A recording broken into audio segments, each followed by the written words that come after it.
Tu vois ce setup, un éditeur, un serveur et des logs, tout ça dans le même terminal.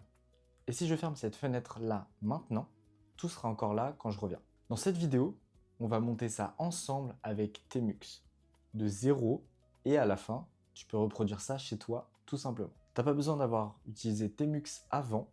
Allez, on va voir ça, c'est parti. Alors pourquoi est-ce qu'on utilise Tmux déjà? Voilà le scénario classique. Tu te connectes en SSH sur un serveur, tu lances un processus qui va tourner 1 heure et ta connexion est saute. Tout est perdu, alors qu'avec Tmux, en fait le processus continue de tourner côté serveur. Tu te reconnectes, tu retrouves ta session exactement là où tu l'avais laissée. Même chose en local. Au lieu de jongler entre 10 fenêtres dans le terminal, tu organises tout depuis une seule. Avant de commencer, il faut juste comprendre les 3 concepts suivants. Une session, c'est l'espace de travail global. Tu peux en avoir plusieurs et elles se persistent même quand une session se ferme dans ton terminal. Une fenêtre, c'est comme un onglet à l'intérieur d'une session. Tu peux passer de l'une à l'autre, il n'y a pas de problème. Un panneau, c'est une division à l'intérieur d'une fenêtre. C'est ce qui te permet d'avoir l'éditeur et les logs côte à côte. On va faire 3 choses. D'abord, on va installer Tmux et comprendre comment démarrer et récupérer une session. Ensuite, on va créer des fenêtres et des panneaux. Et pour finir, on va voir les raccourcis à retenir absolument et 2 ou 3 tips spécifiques à mon terminal, GhostTTI. Ok, étape 1, on va installer et lancer Tmux. Sur macOS avec Homebrew, on peut faire brew install Tmux, et pour Linux, on fait sudo apt install Tmux. Ensuite, pour vérifier la version qu'on a installée, on peut faire tmux-v. Parfait. Maintenant, on va pouvoir lancer notre première session. Je lui donne un nom. C'est optionnel, mais c'est une bonne habitude. Surtout quand on commence à en avoir plusieurs en même temps. Donc je fais tmux new-s dev. Voilà, Tmux s'ouvre. Tu remarques la barre verte en bas, c'est la status bar de Tmux. Elle affiche le nom de ta session, tes fenêtres ouvertes et l'heure. On est à l'intérieur d'une session Tmux. Maintenant, le concept le plus important de toute la vidéo, c'est le préfixe. Toutes les commandes Tmux, elles commencent par le même préfixe. Donc la combinaison de tous, c'est CTRL B. Tu appuies sur CTRL B, tu relâches et ensuite tu vas taper ton raccourci. L'erreur la plus classique et fréquente avec Tmux, c'est d'appuyer sur ton préfixe et sur ta touche en même temps, un peu comme un raccourci classique. Alors que c'est pas le cas. Ça ne marche pas comme ça. Tu fais CTRL B, tu relâches et ensuite tu tapes ta commande dans cet ordre. Voyons la commande la plus utile. Détacher une session. C'est ce qui te permet de quitter Tmux sans arrêter ce qui tourne réellement dedans. CTRL B, on relâche, puis D pour détacher. On est revenu dans le terminal normal. La session qu'on vient de créer tourne encore en arrière-plan. Pour voir toutes les sessions actives qui sont sur le serveur ou sur ton ordinateur, tu peux juste faire un tmux ls et tu vas avoir toutes les sessions qui tournent sur le serveur. Et ensuite, si tu veux retourner dans ta session, tu as juste besoin de faire un tmux attache ou -t dev pour spécifier une session. Pour résumer ce qu'on vient de faire, on a créé une session qu'on a nommée dev, on a compris à quoi sert le préfixe CTRL B et comment détacher une session avec CTRL B D. On a aussi vu comment lister les sessions avec tmux-ls et comment rattacher une session avec tmux-attache. Maintenant, on va passer à l'étape où on veut gérer les fenêtres et les panneaux. Alors l'étape 2, on va parler des fenêtres et des panneaux. C'est là que Tmux devient vraiment utile. Alors les fenêtres d'abord. Pour créer une nouvelle fenêtre, tu peux faire CTRL B C comme Create. Tu vois en bas du terminal, tu as 2 fenêtres. L'étoile, elle va permettre de savoir où est-ce que tu es. Pour naviguer entre les fenêtres, tu vas avoir CTRL B N qui va permettre d'aller à la suivante et CTRL B P qui va permettre d'aller à la précédente. Si tu veux spécifier une fenêtre en particulier, tu peux faire CTRL B et le chiffre. Donc CTRL B 0 par exemple, CTRL B 1. Ensuite, les panneaux maintenant. Un panneau, c'est un peu comme une division à l'intérieur d'une fenêtre. Tu as 2 façons de diviser ta fenêtre. Tu as CTRL B pourcentage qui va te permettre de diviser ta fenêtre verticalement et CTRL B double cote qui va te permettre de diviser horizontalement ta fenêtre. Pour naviguer entre les panneaux, c'est assez simple. Tu fais CTRL B puis les flèches directionnelles. Maintenant, essayons quelque chose de concret. Dans le panneau de gauche, tu lances un serveur fictif. Donc, tu vas lancer une commande comme watch qui va watch la date. Et ensuite, je me déplace dans le panneau de droite avec CTRL B, flèche de droite. Le panneau de gauche, tu vois, il continue de tourner. Voilà, c'est à ça exactement sert Tmux. Ensuite, tu as deux autres raccourcis super utiles que j'utilise tout le temps. C'est CTRL B, Z qui va te permettre de zoomer dans le panneau actif pour prendre tout l'écran. Ensuite, tu veux dézoomer, tu refais CTRL B, Z pour revenir sur le layout principal. Ensuite, tu as CTRL B, Q qui va permettre d'afficher le numéro des panneaux pendant quelques secondes. Et si tu veux sélectionner un panneau actif, tu peux juste faire cliquer sur le numéro quand ça s'affiche. Alors pour fermer un panneau, tu tapes simplement Exit dans le terminal, ou sinon, moi j'aime bien faire un CTRL D, voilà, qui va être kill le terminal.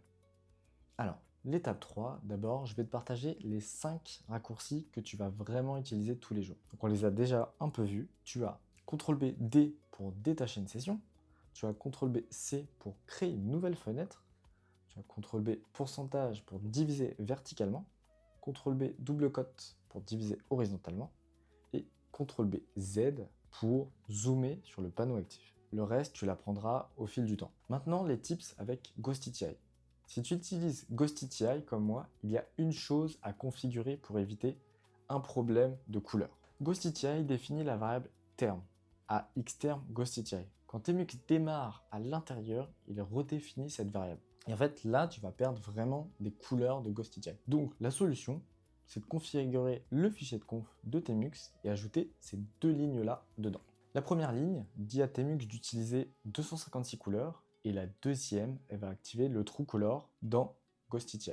Après avoir modifié le fichier de conf, tu as juste besoin de recharger la configuration sans quitter Tmux.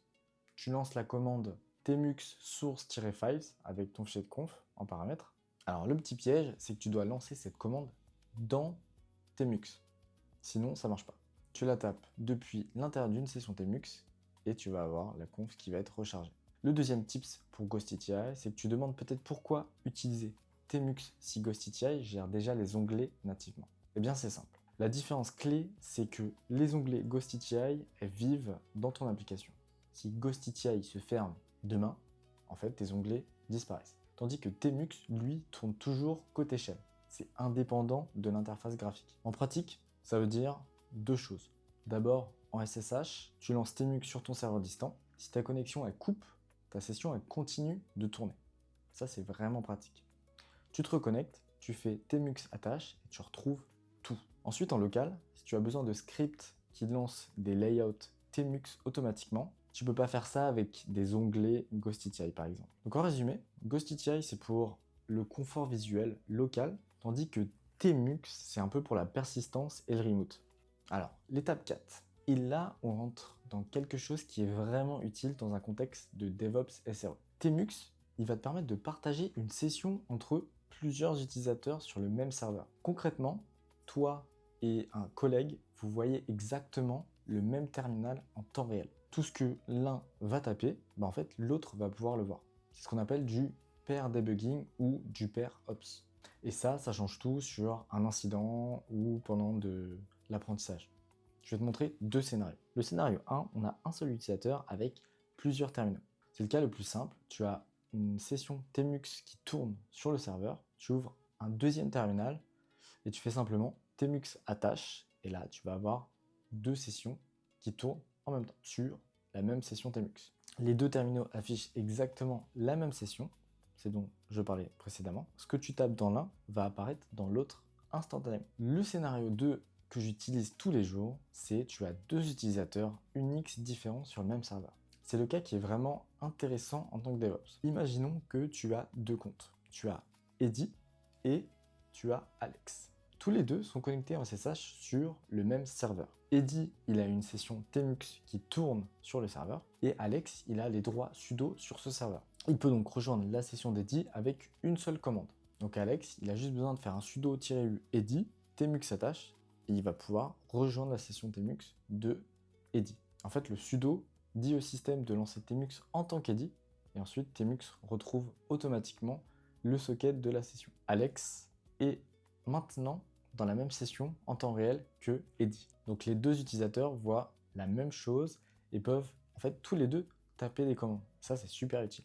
Si dans un cas particulier, tu veux que Alex rejoigne la session dédiée juste en lecture seule, tu peux juste rajouter le flag "-r", comme ça, Alex ne peut pas taper de commande dans la session. En tant que DevOps sur un incident, en fait, deux SRE regardent les mêmes logs en même temps et peuvent agir en même temps. Pour l'onboarding, tu montres un serveur de production à un junior sans lui donner ses propres accès. Pour du pair programming ou du pair debugging, un dev et un ops débuguent ensemble sans partage d'écran. C'est assez utile. Alors l'étape 5, on a un Tmux qui fonctionne, c'est super. Maintenant, on veut lui donner un peu de style, on veut le customiser un peu. Pour ça, on va utiliser TPM. TPM, c'est Tmux Plugin Manager, c'est le gestionnaire de plugins officiel pour Tmux. Il te permet d'installer des plugins et des thèmes pour Tmux, directement depuis le tmux.conf. C'est un peu comme Homebrew, mais pour Tmux. On installe TPM d'abord avec une seule commande. Donc tu peux faire git clone le repo de TPM en local. Et là maintenant, on ouvre le fichier de configuration Tmux et on ajoute ces 3 blocs dans le fichier. Alors ce qui est important, c'est que la ligne de Tmux TPM doit être absolument en dernière position, parce que c'est elle qui va permettre de charger tous les plugins. Si elle n'est pas en dernière position, en fait, les plugins qui vont être après vont pas pouvoir se charger. Une fois qu'on a édité notre fichier de configuration, on le sauvegarde et on recharge la configuration avec la commande qu'on a utilisée précédemment, le tmux source-file. Et maintenant, la commande pour installer les plugins, c'est CTRL-B puis I majuscule, comme install. Ensuite, TPM a téléchargé et activé le thème, la status bar est maintenant dans le thème que je veux, le thème nordique. Et donc c'est beaucoup plus visuel, c'est plus beau. Donc les 3 raccourcis TPM à retenir, on en a 3. Donc CTRL-B I majuscule qui permet d'installer les plugins, CTRL-B U majuscule pour mettre à jour les plugins, et CTRL-B Alt-U pour désinstaller les plugins qu'on a retirés du fichier de conf. Voilà, c'est nettement mieux quand même. Pour changer de thème, tu peux juste remplacer la ligne @plugin nordtheme tmux par un autre plugin que tu veux. Tu recharges la configuration et tu refais un CTRL-B à nouveau. Si tu veux explorer d'autres plugins super utiles, tu as Tmux Resurrect qui sauvegarde tes sessions entre les redémarrages. Il va sauvegarder tes sessions, tes panneaux, tes fenêtres, tes commandes qui sont en cours. Ou sinon, tu as Tmux Continue qui le fait automatiquement. Ce sera pour une prochaine vidéo. Sinon, tu as plein de librairies qui permettent d'installer Tmux. Pour résumer, on a installé TPM et le plugin Nord dans tmux.conf et on a installé tout ça avec CTRL-B I majuscule. Donc maintenant, on a un Tmux propre avec un thème cohérent et on est juste prêt à travailler. On a couvert l'essentiel, on a installé Tmux, on a créé et rattaché des sessions, on a organisé son terminal en fenêtre et en panneau, on a découvert les raccourcis du quotidien et la configuration avec Ghostity. On a su aussi comment partager les sessions entre utilisateurs Unix et comment installer un thème avec TPM. Si tu utilises déjà Ghostity ou si tu veux comprendre comment l'installer et l'utiliser au quotidien, j'ai fait une vidéo courte sur la chaîne Ghostity plus FastFetch, le terminal ultime pour développeurs en 1 minute. Le lien s'affiche sur la vidéo. Et si tu veux aller plus loin, la prochaine étape naturelle, c'est d'essayer d'autres plugins comme Tmux Resurrect ou Tmux Continue pour que tes sessions elles survivent au redémarrage de ton ordi ou de ton serveur par exemple. Abonne-toi si tu veux la suite et à la prochaine sur Taverntech. Salut!